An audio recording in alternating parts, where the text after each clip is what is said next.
सकाळचा नाश्ता. शुगरच्या पेशंटनी सकाळी काय नाश्ता खावा? तर शुगरच्या पेशंटना सगळ्यात महत्त्वाची असते ती एनर्जी. आणि शुगरमुळे एनर्जी लेवल कमी होते, शारीरिक मानसिक थकवा जाणवतो. याच्यासाठी सगळ्यात बेस्ट म्हटलं तर मोड आलेले कडधान्य. याच्यामध्ये सगळ्यात जास्त प्रकारे तुम्हाला मदत करतो तो म्हणजे हरभरा.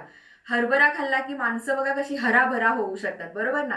तर हरभरा, बऱ्याच लोकांना गैरसमज आहे की हरभऱ्यामध्ये 0% शुगर असते, त्यामुळे हरभरा खाऊ नये. तर ही 0% शुगर ही आपल्या शरीरातल्या शुगरवरती काहीही अपाय करत नाही.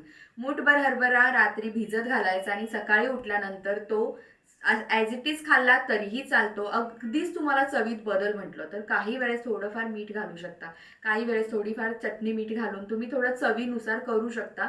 पण असाच हरभरा खायला कधीही चांगला. तर हा हरभरा खाऊन तुम्ही आपली एनर्जी लेवल वाढवू शकता. हरभरा तुम्ही अगदी नक्कीच खावा.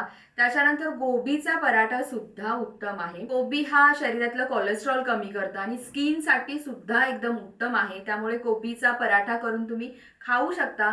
शुगरच्या पेशंटना अगदी अजून बरेच काही नाश्त्यामधले प्रकार आहेत, तर त्याच्यावरती अजून एक आपण रील करूया आणि ती उद्या परत एकदा पोस्ट होईल, ती सुद्धा तुम्ही नक्की पहा.